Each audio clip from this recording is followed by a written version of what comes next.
The red sands of Mars do not whisper, they echo. Every grain carries the weight of an untold past, a record sealed in silence. Long before telescopes ever glimpsed the rust-colored planet, ancient texts spoke of a wandering star of blood that burned with hidden intent. Civilizations long buried beneath Earth's soil pointed upward with stone, myth, and code, toward the fourth planet. They spoke of visitors who came down in fire, and of others who left in silence, never to return. In 1902, a Vatican scholar named Father Lucien de Richelieu discovered a strange codex buried in the forbidden stacks of the Archivum Secretum. The manuscript, written in an undeciphered dialect of Aramaic and accompanied by unnerving glyphs of planets in alignment, made one phrase chillingly clear: "The Red Realm holds the fallen flame." It was filed under non-canonical astronomy, a euphemism for heretical cosmology, and sealed again, but not before Lucian had copied its diagrams and sent them to a mysterious recipient in Munich. Days later he vanished. By the 9940 S, whispers spread through intelligence communities. Project Kronos, a black file operation buried beneath layers of Cold War bureaucracy, had allegedly discovered a connection between electromagnetic anomalies in Antarctica and seismic signatures on Mars. Scientists were silenced, and one by one documents were erased, except for one topographical map retrieved from a Soviet defector depicting a region of Mars marked not by coordinates but by glyphs, the same symbols seen in the Vatican Codex. The glyphs were not merely decoration, they were keys. Dr. Elias Voss, a linguist excommunicated from Oxford for insisting that ancient Sumerian texts referenced off-world settlements, believed the markings encoded both location and intent. Mars, he declared in a forbidden lecture in Prague, was not a dead world, it was a sealed one. He was laughed off the stage. 2 weeks later he was found in his study, eyes blackened, tongue split in two. On his desk, a single sentence in blood: "I saw the mouth open." In 1977, a secret payload aboard the Viking 2 lander was omitted from the public manifest. It was a capsule, black, unmarked, and rumored to contain a fragment of an object not of this earth. Rumors swirled of its origin. Recovered beneath the sands of Iraq during Operation Desert Search, guarded by a now-defunct division of military archaeologists. It was said to pulse in moonlight. When Viking 2 transmitted images of the Cydonia region, where an eerily human-like face stood among unnatural-looking ridges, the object allegedly activated. Viking 2's feed glitched for 6.66 seconds. But it eventually submerged all consensus belief of re-recs into campaign-held trust by early 1990.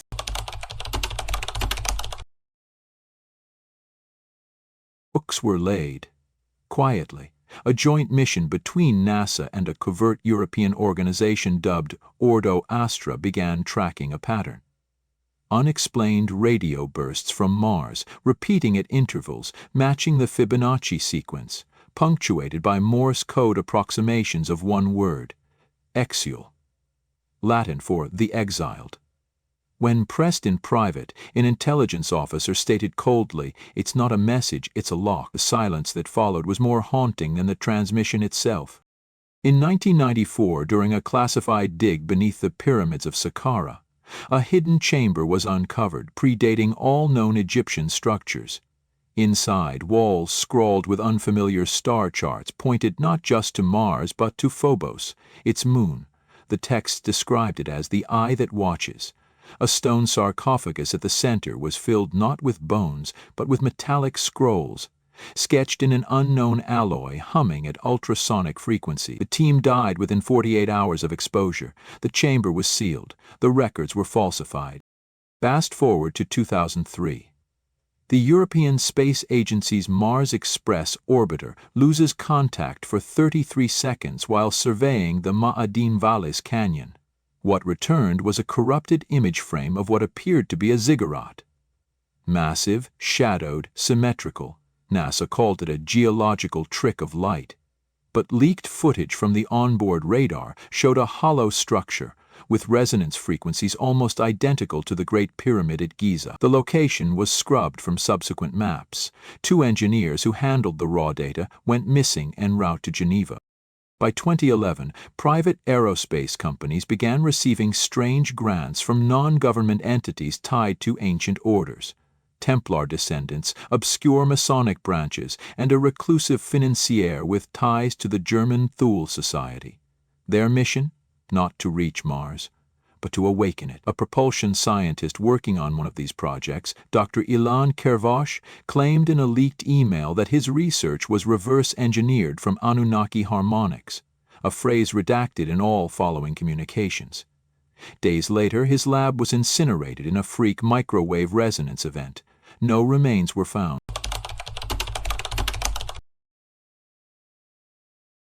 Not everything hidden on Mars lies underground. In the shadows of Valles Marineris, certain surface anomalies pulse with magnetic signatures that echo ancient Earth temples. One signal, designated Vermilion 9, emitted a burst of structured light detected from lunar orbit. When decoded, it resembled an ancient Mesopotamian hymn praising a god of fire and exile, Nergal, the planetary patron of Mars. But the stanzas ended abruptly, followed by coordinates deep within Olympus Mons. And then came the silence. Every probe sent to that coordinate either failed on approach or returned images that glitched, pixels smeared with black columns that seemed to move. Astronomers called them errors. A former NSA analyst, under deep anonymity, said they were not. "You're not seeing the object," he said. "You're seeing the space it displaces." The last message from the 2027 Etherion rover was a string of binary that, when translated, read, "Do not wake the sleeper." And yet, despite the warnings, the missions continue. Quietly, not for exploration, but for recovery. From a source buried beneath Martian basalt, or perhaps frozen inside its moons, something ancient is calling. It is not a beacon, it is a summoning. And somewhere, deep within Earth's oldest monastic orders, preparations are being made to receive something. What was once sealed must rise. The watchers know. The sky darkens. No one knows what lies beneath Olympus Mons. No one living. But in a secure underground chamber beneath the Sinai desert, men in robes stare at a holographic sphere, Mars, rotating slowly. A pulse flashes from the mountain. They nod. "The threshold has been touched," says the oldest one, voice like stone. Beacon Phase 11. And as Mars turns its face once more toward Earth, something stirs beneath its surface. Rhythmic, pulsing, remembering. Caution, safety, who forget the red world shall remember in fire.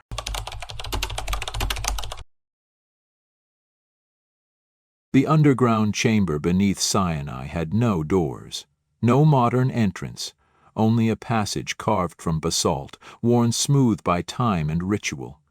Inside, the holographic sphere pulsed with each orbit of Mars, responding to unseen rhythms. Above it, etched into the dome, were 13 symbols, neither cuneiform nor Egyptian, but older. According to the scribes of the Ordo Caelestis, they weren't languages, they were frequencies in glyph form. Mars didn't speak, it resonated. Deep beneath Mount Athos, in a sealed Orthodox vault known only to 7 living monks, a scroll written on unbearable reed was quietly removed from its reliquary. It was known as the Chronicon Aphelion, the Aphelion Chronicle. Never translated in full, it described a cycle of descent tied to the orbits of planets and the return of the iron breath. One passage, too damaged to restore, hinted that Mars had not always been red. It was made red by oath and by war. And yet the signs intensified. In 2032, a private mining mission launched by Aether Corp vanished near the Martian pole. Officially, it was a technical failure, but a recovered emergency log, leaked by a whistleblower, told a different story. "We drilled through the ice shelf," it read. It wasn't natural, it was carved. The tunnel walls had steps, precision steps, miles deep. And then came the humming. Before contact was lost, a final image transmitted back to Earth showed a geometric shaft, perfectly symmetrical, vanishing into shadow. Carved across the rim of the pit, a spiral of symbols, glowing faintly blue. Linguists were silenced, but one cryptologist, a recluse from Kazakhstan, decrypted a pattern that matched an ancient Enochian summoning grid used in forbidden Elizabethan rituals. His message to an anonymous forum was brief: Mars is not dead, it dreams. He disappeared 3 days later. No passport, no trace. In Istanbul, the Library of the Hidden Saints, a secret collection of outlawed religious manuscripts, received an unmarked codex via diplomatic courier. Its cover was leathery, stitched with what DNA testing later confirmed was not human tissue. The interior pages described a crimson oracle, residing beyond the veil of space and memory, who once warned mankind not to build stairs to the heavens. The text called Mars the Silent Oracle, a planet sacrificed so another could survive. Earth,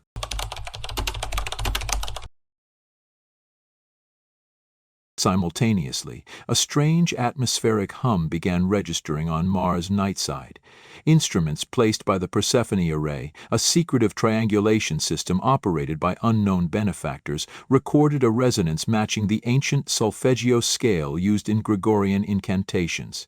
The sound was not random, it rose in pattern. The hum appeared to respond to solar flares. When Earth's sun flared in anger, Mars sang back. This Martian song, as black site analysts dubbed it, reached its crescendo during a solar alignment in early 2034. Instruments around the world went dead. Gravity anomalies were reported in Chile and Tibet. A frozen lake in Norway cracked from its center outward in a perfect hexagon. Beneath the Pentagon, a classified meeting was called. Operation Red Vigil was activated. Not a countermeasure, an invitation. An elite team of linguists, physicists, occult historians, and psychics was assembled under the name the Sentience Recovery Initiative. Their goal? To make contact. Not with an alien species, but with a planetary intelligence. Mars was theorized not as a dead world, but a dormant host of something ancient, older than sentience, older than time's current memory. The team's efforts focused on awakening the remnant through vibrational alignment and symbolic reenactment. But something pushed back. During the first broadcast ritual, conducted beneath the Svalbard seed vault and encoded into ultrasonic patterns aimed toward Mars, 3 members of the team suffered identical psychological breaks. Each began speaking in the same guttural tongue, unlike any human language. Their hands, bleeding, scratched identical spirals into the walls. Translated by Enochian scholars, the symbols warned, "The oath was sealed, return is death."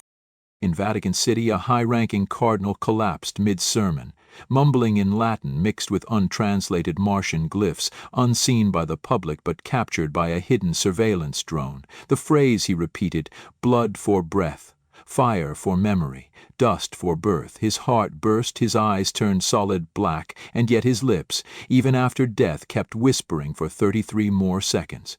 The footage never aired. Elsewhere, agents embedded in high-altitude observatories noted strange fluctuations in Phobos' orbit.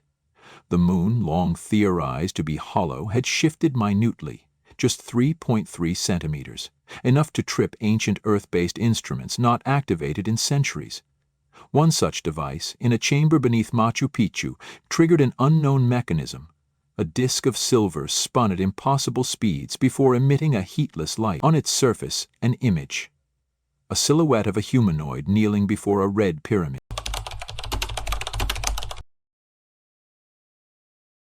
Suddenly, locations on Earth began to respond. At Giza, unexplained electromagnetic bursts warped tourist electronics for 17 seconds. In Angkor Wat, shadows twisted counter to the sun. In the jungles of Colombia, petroglyphs glowed briefly under starlight, revealing depictions of men in spheres descending from the sky, and beneath them, Mars cradled in flames.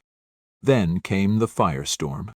A data leak from a defunct CERN server, long since thought wiped, revealed an experiment labeled Mirror Aditum. Using quantum resonance and rotational gravity, the experiment aimed not to reach Mars, but to phase into its memory layer, a theoretical state where the planet's past could be accessed like a temporal archive. The results were never published, but the last entry in the logs read, "We did not reach the past. Something from it reached us." As Earth spirals deeper into solar instability, the watchers grow restless. Monks in Bhutan speak of red dreams. The Schumann resonance shifts. Forgotten orders, long thought symbolic, begin activating rituals hidden for centuries. The Ordo Caelestis convenes for the first time since 1666. They speak of the blood horizon, a moment when Mars and Earth align perfectly for transfer not of mass, but of will. And at the top of Olympus Mons, buried beneath ice and ash, something ancient begins to glow. It is not machinery, it is not alien. It is a throne. Its occupant stirs. And on Earth, somewhere beneath the Vatican catacombs, beneath Machu Picchu, beneath the Sinai chamber, 13 thrones sit in silence, waiting to be occupied once more. The ones who left did not flee, they waited for us to open the path.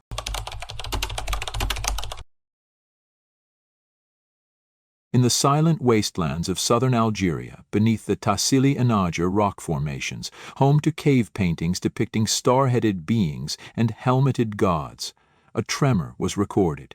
It lasted exactly 6.66 seconds. What the seismographs revealed was not a tectonic shift, but a pulse, rhythmic, like a heartbeat. At its epicenter, an uncharted cavern was discovered. Inside, a monolith stood, smooth and black, its surface etched with unfamiliar star maps converging not in the sky, but on Mars.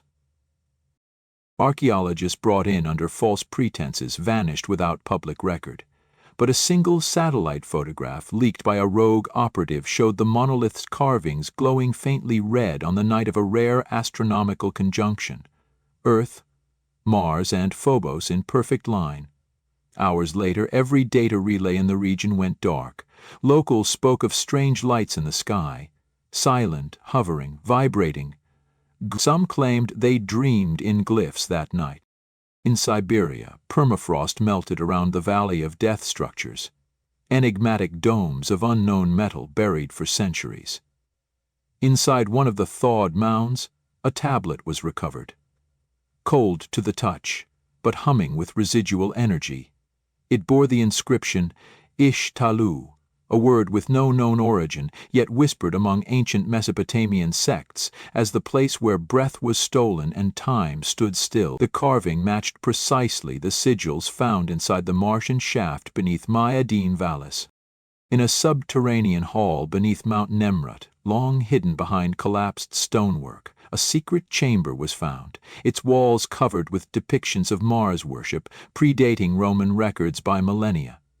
One mural showed a procession of masked figures, offering flame to a great red orb, beneath which a humanoid figure with no face sat upon a throne of bone. Strangely, an identical figure appeared in a recently decrypted Martian topograph from the Etherion rover, etched faintly in the dust outside Olympus Mons. Across continents, ancient sites began to resonate, literally. Stone blocks at Teotihuacan began emitting low-frequency hums during lunar eclipses. The Moai of Easter Island reportedly shifted orientation by a fraction of a degree, pointing toward the Martian equator.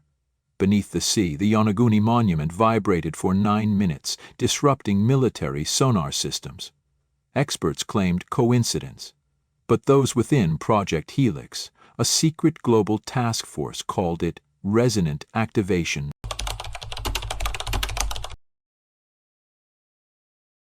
In Greenland, a weather station operated by the Aurora Institute detected a burst of neutrinos from Mars's northern pole. Structured neutrinos. The signal, though imperceptible to normal human senses, was played back using acoustic modulation. The result? A haunting sound like deep, synchronized breathing. But hidden in the waveform was something else. An encoded pictograph of an eye within an eye, surrounded by 13 stars. When overlaid on Earth's ley lines, it aligned with 13 known megalithic power points. For those inside the Ordo Caelestis, the pattern was clear. A ritual had begun, not one man initiated, but one the universe responded to. They turned their attention to the Book of the Risen Dust, a scroll thought destroyed during the burning of the Library of Serapeum. It resurfaced mysteriously in a locked vault beneath an abandoned monastery in France. The text warned of a mirror aeon, when Mars and Earth would echo one another's pasts, forming a conduit for the return of the echoed ones. At NASA's Jet Propulsion Laboratory, an internal alert triggered a Level 7 lockdown. A sequence of numbers began appearing in transmission logs, seemingly at random. But one astrophysicist, Dr. Elaine Varos, recognized the sequence as mirrored prime integers, a pattern used in ancient Babylonian star calendars, believed to predict celestial trauma. The final number in the chain matched the coordinates for a storm brewing over Utopia Planitia on Mars. The storm never moved. It hovered, spinning perfectly still for 66 hours. And then, an image. From the ESA's covert Argus I probe, long believed decommissioned, came a single frame. Buried beneath the Martian crust near the southern pole, an enormous geometric structure, triangular, layered like a step pyramid, but inverted. At its apex, or rather its lowest point, was a cavity from which thin black tendrils extended outward, wrapping into the rock-like veins. It wasn't buried. It was rooted.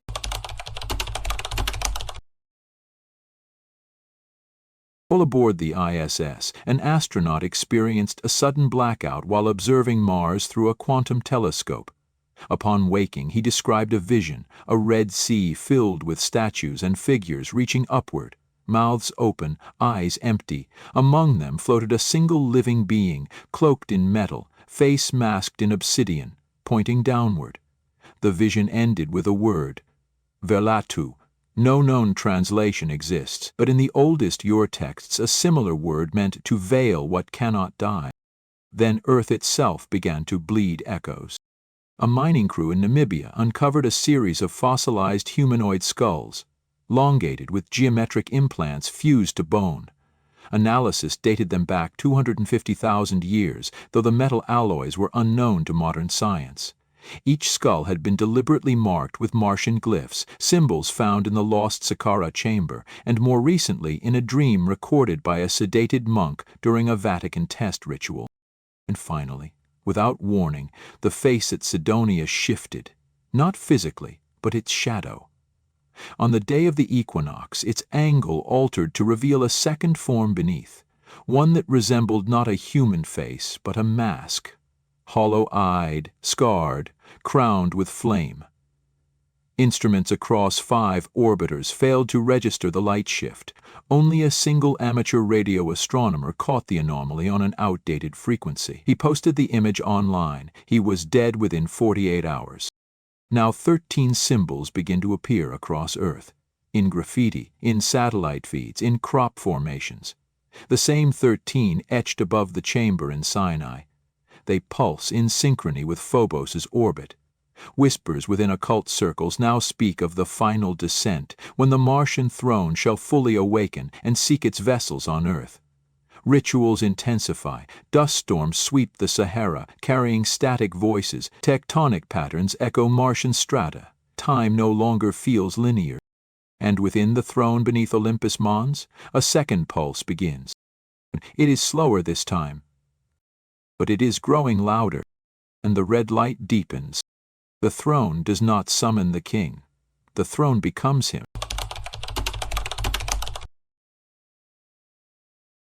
The heartbeat beneath Olympus Mons no longer hides in silence. It echoes through Martian soil like a war drum of the forgotten. Every tremor, every pulse syncs with anomalies on Earth, ritual sites reacting as if summoned. Somewhere beneath Vatican stone, a circle of robed figures gathers in absolute silence, hands extended toward a floating orb, a black sphere hovering above ancient Enochian markings, now glowing a faint red. It pulses once, then again, 13 times. Across the globe, sacred geometry comes alive. Stone circles that once marked seasonal shifts now function as transmitters, aligned not with the sun, but with Mars' ancient axis. From Stonehenge to Göbekli Tepe to submerged altars in the Caribbean basin, the energy flows in straight, radiant lines. Drones sent to record electromagnetic emissions return with corrupted footage, except for one chilling frame. A massive red sigil burned into the atmosphere above the Nazca Plains, a symbol no culture claims, yet every ancient order recognizes. And in the silence of deep orbit, the Martian moon Phobos halts for 0.33 seconds. It is imperceptible to public sensors, but not to those watching from Project ORPHEON, a covert lunar monitoring station built to track non-terrestrial motion states. Inside the command deck, a monitor flashes once, showing coordinates beneath Mars' southern pole, then dies. When rebooted, the feed is replaced with a phrase burned into the screen's phosphor coating: "He rises in dust." Back on Earth, dreams become uniform. Men and women from unrelated regions report identical visions. A staircase of blood-red stone descending into a vault filled with statues, each one faceless, arms outstretched toward a hovering mass of red light. In every dream, a voice whispers, "Remember your shape." Neurologists scramble for explanation, but psychic research divisions buried within global defense agencies confirm a disturbing pattern. These are not dreams, they are downloads.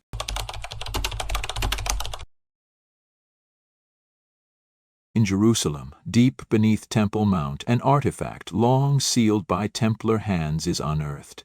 Against every protocol, every warning, the artifact pulses when brought above ground, a tablet of impossible density, covered in red-gold script not native to Earth. Linguists recognize partial structure akin to Linear A, but it predates that system by at least 40,000 years. One phrase deciphers cleanly: Mars is the mirror, Earth is the mask. Then comes the shift. Mars' atmosphere flickers, visibly. A shimmer like heat distortion ripples across its equator, visible from telescopes in Australia and Chile. Scientists claim solar reflection, but the shimmer forms geometry, 3 interlocking circles, the same pattern carved into the sarcophagus lid beneath Saqqara. Within hours, a signal erupts from beneath the Valles Marineris rift. Ultra-low frequency, impossible to produce naturally. Not a signal meant to be heard, a signal meant to be felt. And deep within CERN, an unauthorized activation occurs. The collider begins spinning in reverse polarity. Without command, without power source, inside the chamber catch a blinding red flare, and in the milliseconds before the system crashes, a shadowed silhouette appears in the light, not a human, tall, crowned, watching. The last log entry from the control terminal reads, O phase, initiated, chosen its anchor. From the ruins of Ur to the peaks of Tibet, the stars above Earth shift, not in position, but in perception. Astrologers begin reporting that planetary alignments no longer match prediction models. Mars begins to glow brighter than Venus, impossibly so. Its light casts shadows now, and within those shadows shapes flicker.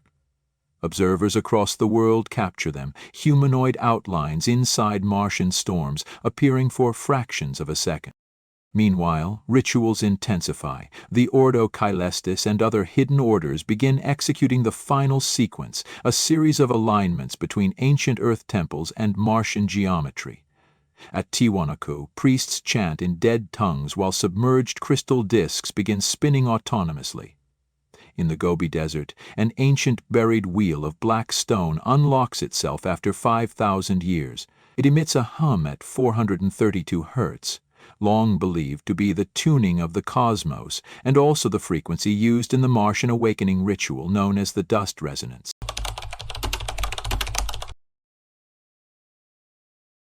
Now something stirs beneath Olympus Mons. Not a machine, not a spirit, a sovereign intelligence. It does not think as humans do. It does not awaken into confusion. It reactivates with purpose, a will held in magnetic memory and encoded in Martian crust.